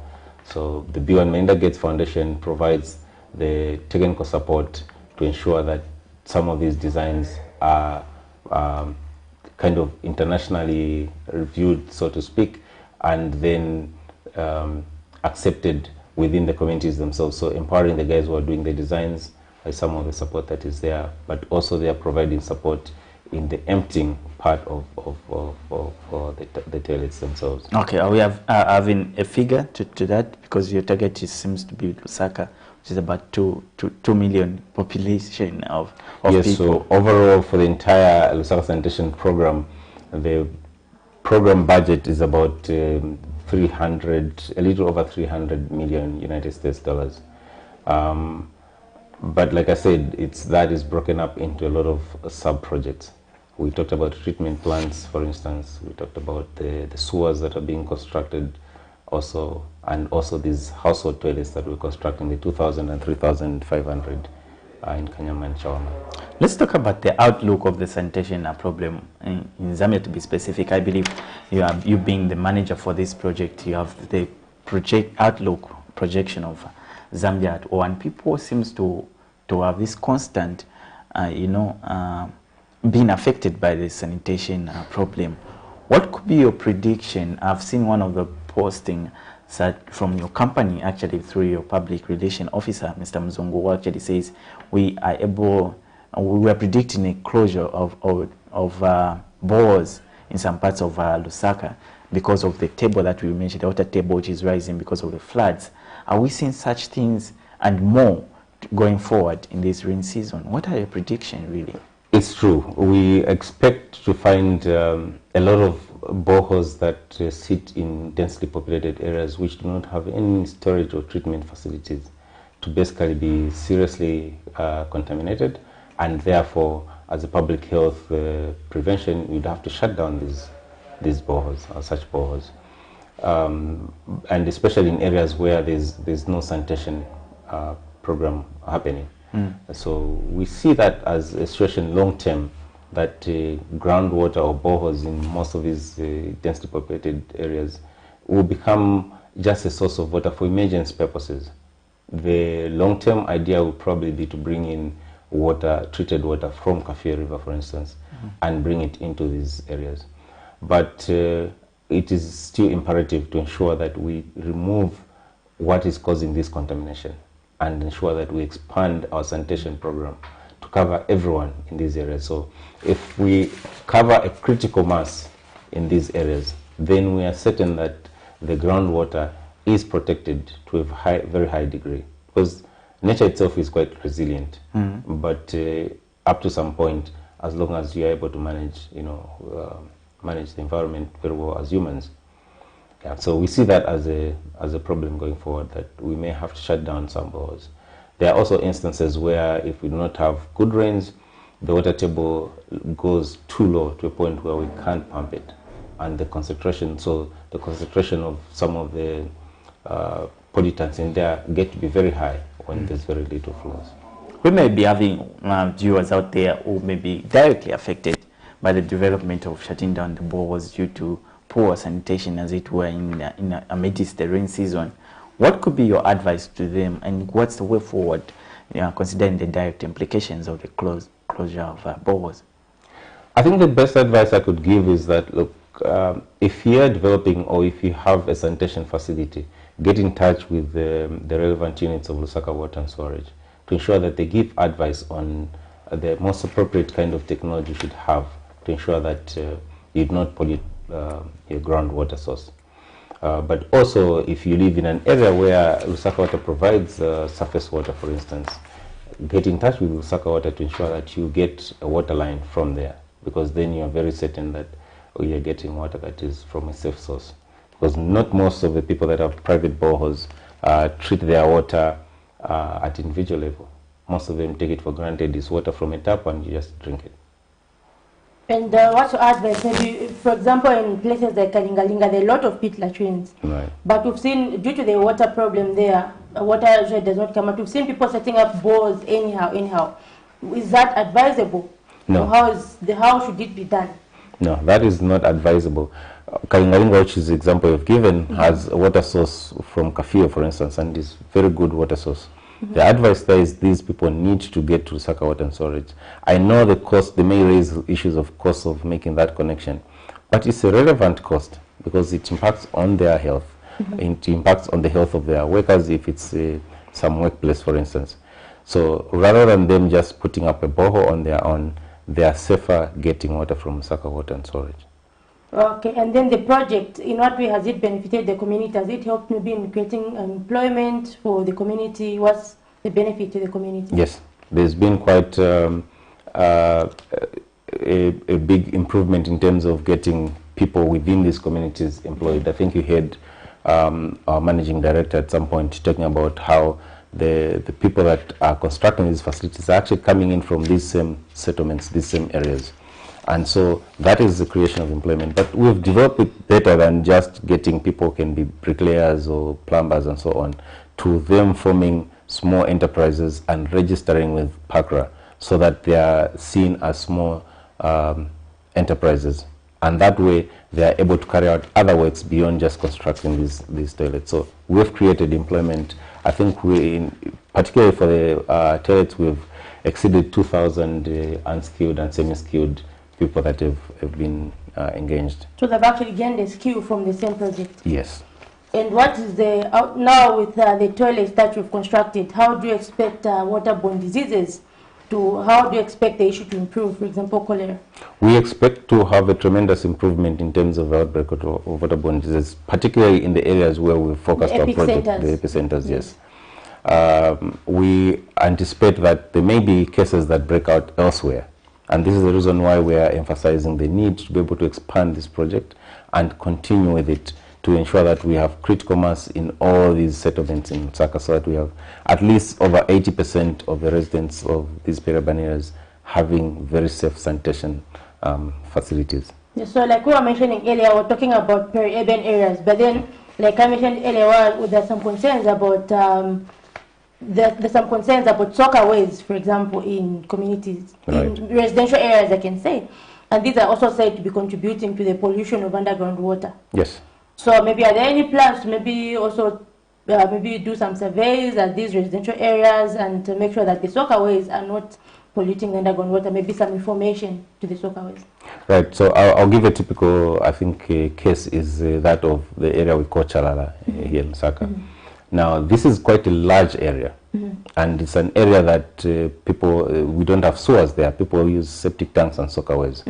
But also to a large extent, some people use their own boreholes for sources of water. But what is critical about Chalala is that it's one of the major recharge areas for the groundwater in Lusaka. So when it rains there, the water goes into the ground. That is the area where it quickly enters into the ground and then is accessed by others elsewhere. So it's important that such areas we protect in terms of groundwater. So under the project, what we had done for the area like Chalala is that we had already done the designs for the sewer network that is there to ensure that we collect all the wastewater from there and then take it to treatment plant. But we have a constraint in terms of the resources.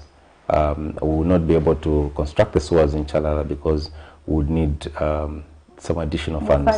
More funding, yes.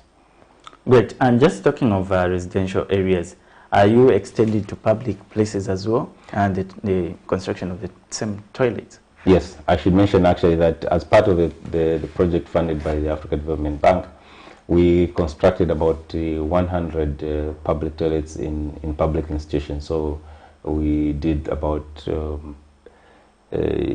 almost 30 public toilets in schools in the eastern and western side of Lusaka. We did a number in markets. We did quite a number of toilets also in public health facilities, some clinics in the eastern and also in the western side of Lusaka. So that was because these are areas which have a large number of people that come from different households. Exactly. And we wanted to ensure that they have good facilities that they use and they don't become centers where waterborne diseases spread out. So you're actually generating revenue from these? Are they on fee? Not necessarily. For these public toilets, what we did was it's part of, let me say, Lusaka Water's contribution to the improvement of sanitation, and so there's no fee that is collected. And but they are being managed by the institutions. So if it's at the markets and you go in there, they charge you for going in there. It's because they need to pay the person that is taking care of the facility there. I know in schools they probably don't charge, but they have also means in which they manage this. So Lusaka Water doesn't manage them, but we constructed them for these institutions to manage. Well, on that note, we seem to go on the right trajectory in terms of attaining sanitation, good sanitation and improved sanitation in compounds. But then let's talk about the durability of these toilets, considering the fact that the technique is emptying them and everything. For how long can they last, really, from construction? Well, they are made of concrete, and so the substructure, which is the structure below ground, the design horizon there is at least 30 years without any major works to be done to them. Okay. Yeah. So, and considering you'll be emptying them for that. And is the emptying free or is done at a charge? No, the emptying is at a fee. Right now it's also being subsidized by the project. Like you mentioned, but over time we expect that people's behavior change and appreciate the fact that they need to empty and pay for this service. So that subsidy will go away. So after 30 years, what happens? Well, we anticipate that after 30 years there will be a lot of redevelopments in these areas for starters, but also they can be maintained, meaning that mostly the superstructure can be cleaned out.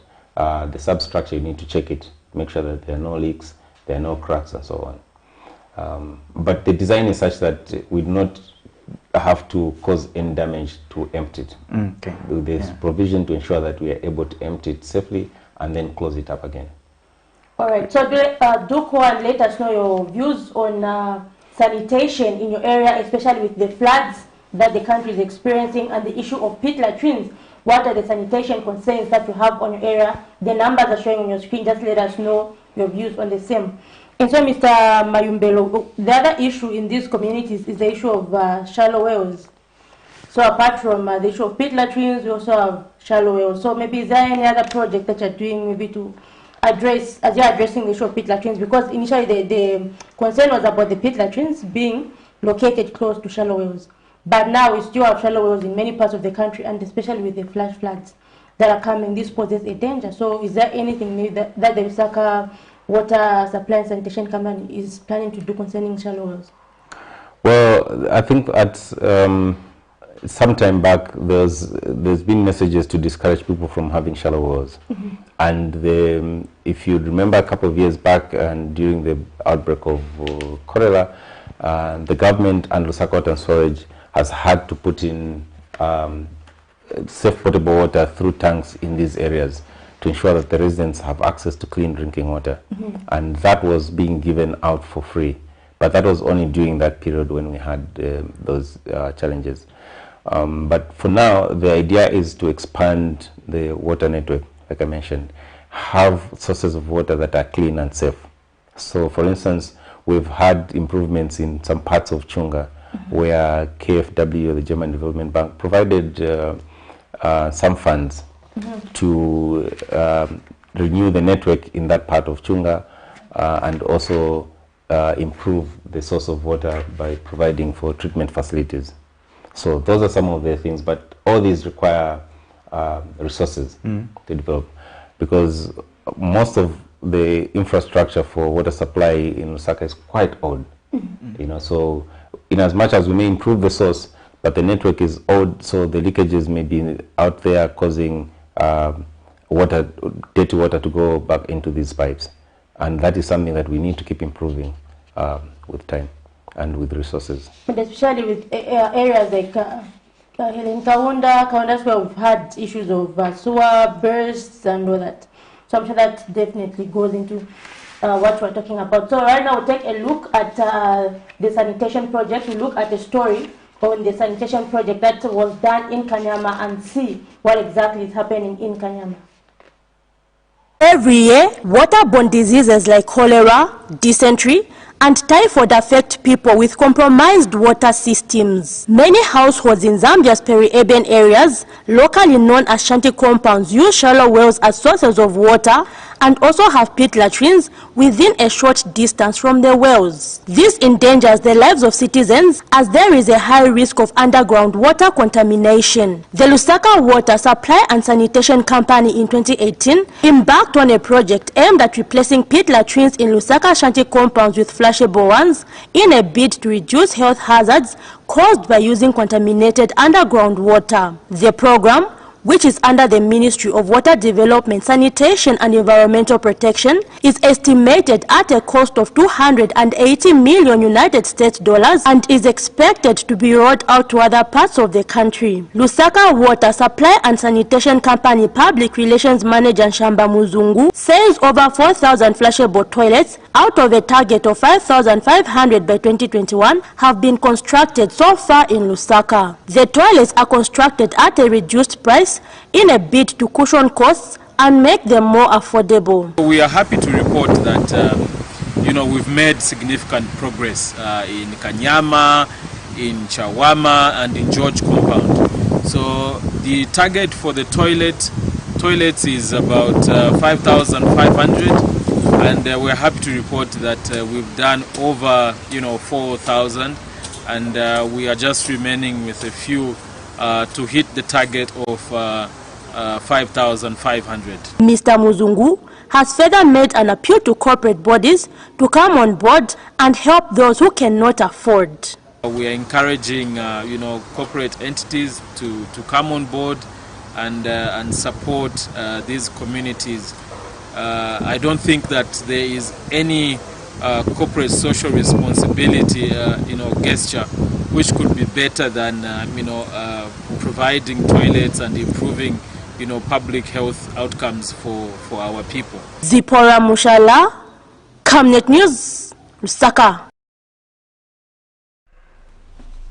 Alright, you have it there, a story from Kanyama where we've seen the construction of toilets. And Mr. Mayumbelo, you mentioned that the project is coming to an end this year. So maybe what is your call to people who may still want to relax and not take advantage of this opportunity when the construction of the toilets has been subsidized? I think we want to encourage people to take advantage of what is being offered now. They shouldn't get under the false impression that, well, there's still time. Time is running out. We've been able to demonstrate that we are committed to constructing these facilities. We've been able to demonstrate the feedback that comes from those that have benefited from these facilities. And so we think that people should take full advantage while there's still a time to be able to have a good, safe sanitation for themselves, for their children. But also we want to appeal to the landlords. For instance, in some of these peri-urban areas, the landlords may not live in these areas, and so they may not care what kind of facilities are in there. So they need to think about their tenants, and they should think about the people that they have in these houses and provide for them these facilities. That's a very interesting observation there. So it's not a must that some of these people do not want the toilets, but they actually can't put them up because they're not the houses, isn't it? Because they don't own the houses, right? Okay, definitely. So you talked of the issue of pipes not being in good condition. I'd love to ask really the rehabilitation and upgrade and expansion of this sewer infrastructure. What's the plan of the company to that goal? Well, the plan of the company is to ensure that we implement what was in the master plan. You'd recall that in 2011, Lusaka Water and Storage, with support of the government and Millennium Challenge Corporation, did develop a master plan for water as well as for sanitation and drainage for the city of Lusaka. And so even the Lusaka Sanitation Program is part of the implementation of that master plan. So the idea is that we continuously look for resources with support from government to be able to implement this master plan. The master plan identified areas of critical need, some of which were initially done already under the Millennium Challenge Corporation. For instance, some of the trunk water lines were replaced, and under the Lusaka Sanitation Program we have some trunk sewers that we're also replacing because those are the crucial ones. They collect all the wastewater, and the trunk water lines also carry all the clean water to distribute to other areas. So what we are looking for is additional resources to be able to go into the distribution network, to be able to replace some of these old pipes, but also to expand to areas where the city has grown. I talked about Chara, for instance. If you look at Kanyama, it's grown massively in the last 20 years. So we need the resources to be able to expand in that area. For sanitation alone, the master plan had a budget of about 1.9 billion to be able to cover sanitation for the city of Lusaka by 2035. And so far, we've only been able to have raised a little over $600 million if you combine with the Millennium Challenge support. So there's still need for stakeholders. There's still need for stakeholders. There's still need, especially the government, to ensure that they engage the financiers to be able to get these monies for us to ensure that we improve the situation in Lusaka. Yeah, places like Kaunda Square and also Matere seems to have a big challenge in terms of these bad sewer systems. Have you taken a response to that yet, or are you still working on the replacement of the such, to be specific, in Kaunda Square? Right. So those two areas you mentioned are basically some of the target areas under the program. Kaunda Square was about 26 kilometers of sewer network that had to be replaced. to be able to ensure that we improve the situation, as it were. But you also know Kaunda Square lies at a very low point. So when it rains like right now, most of the runoff water, the rainwater, gets down from all the way from Chainama and other places down towards Kaunda Square. And that causes problems also for the sewers there. You know, it starts getting into the sewers, and that's a big problem. So we've done about 26 kilometers of new sewers in there. There was a new ponds that were expanded under the Millennium Challenge project. But in Matera, we have about a little over 100 kilometers of sewers that will be constructed under this program, under the Lusaka Sanitation Program. Some of it is completely new sewers, some of it is replacement of old sewers in the old settlement of Matero. But also Matero is one of the areas benefiting from some of the trunk sewers that we're laying, taking the wastewater to Chunga treatment plant. And when you have 8 years before 2030, and how long is this? You said they're training for 5 years? Yes. Does it mean after 5 years it's going to discontinue? That's basically just the target horizon. Okay, if we had all the resources, like I said, we would have ended up, by that time, we would have made those achievements. The idea is to, from that point, to continue growing. Okay, because the city of Lusaka won't stop growing, it will continue growing. Okay. Because there's the rural-urban migration. That's right. And so by 2030, looking at what you're doing, the project that you're doing, is that maybe how to look at sanitation issues? Because we've got Sustainable Development Goal number 6, yes, which hopes to achieve access to water and good sanitation for all. So by 2030, do you feel we're going to achieve that? Maybe, for example, just taking Lusaka as an example. I don't think we'll achieve it to the levels or to the percentages, the target numbers would have wanted to achieve. The challenge, like I said earlier on, is the fact that we haven't been able to raise the required resources which we're supposed to have. I talked about the budget for sanitation, which is about $1.9 billion, and we've only done a little over $600 million. And there's very little time looking at the horizon itself. So that doesn't look very, very likely. And the floods which the country is experiencing, do they pose any threat to the country's sanitation? Yes, they do, indeed. So for instance, for some of our treatment plants, which are stabilization ponds, if we continue having all these rains that we have, and the fact that the stormwater is not properly managed, it will end up into our infrastructure, which will end up into these same ponds.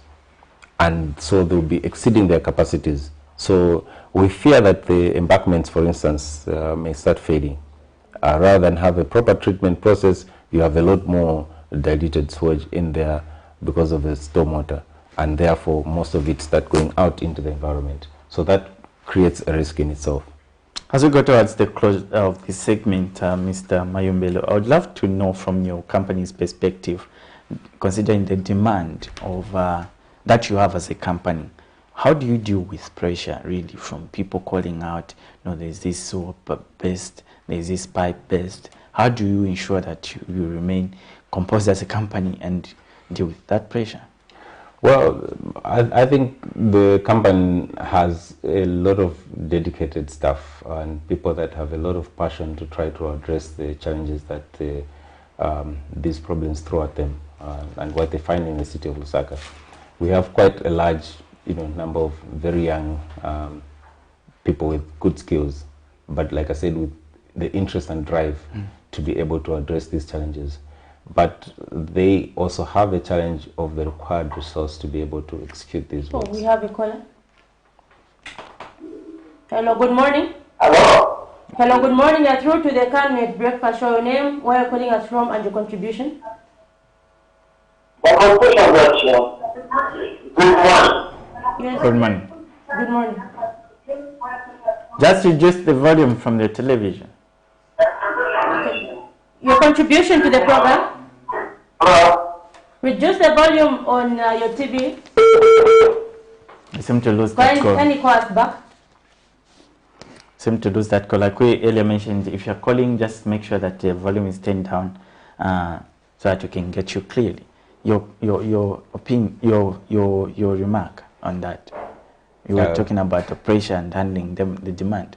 Yes. So, like I said, that we have this team that is dedicated to doing that. But then we also have added challenge in that the tariffs that we have for a long time have not been revised, and therefore they have not been cost reflective. The cost of the other input materials have been going up. So cost of treatment chemicals, for instance, cost of the pipes that are required to repair these breaks have been going up.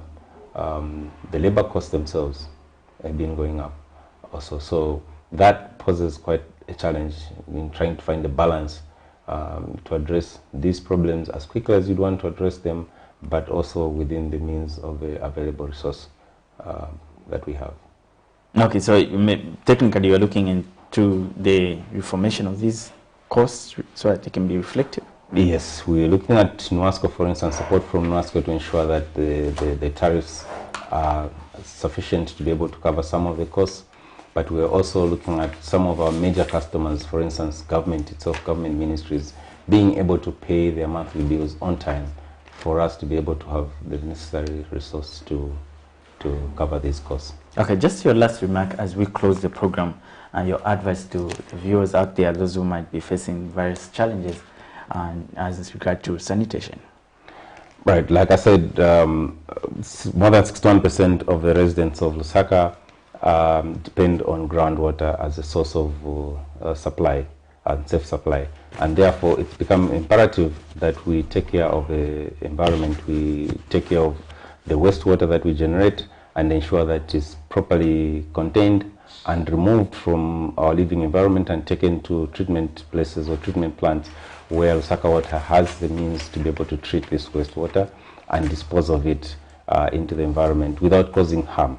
That is the crucial bit. So the people need to be taking care of this at their household level as well as at the community level. Great. Mr. Kennedy Mayumbelo, Lusaka Sanitation Project Manager from Lusaka Water and Sanitation Company, joined us to discuss the sanitation problem in Zambia, to be specific, the project that they are embarking on to benefit the Lusaka people right here in Lusaka city. Zipporah, maybe just remarks as we close the program. Okay, yes, definitely, Alex. Has been a very interesting topic, looking at these epic centers that have been the hotspots for cholera in the past few years. We've seen Kanyama, Chawama, George Compound, and all that. And so we've seen this project that has rolled out. So for now, it is just in Lusaka, but later the government, the Ministry of Water, will actually roll out the program in other parts of the country. And citizens have been advised there to actually take advantage of the subsidies from the government right now and actually make sure that they have improved pit latrines constructed at a subsidized price in order to avert diseases such as cholera. So join Patrick Soko and Sharon Kalimbula tomorrow as they take you into politics. For us, it's good morning.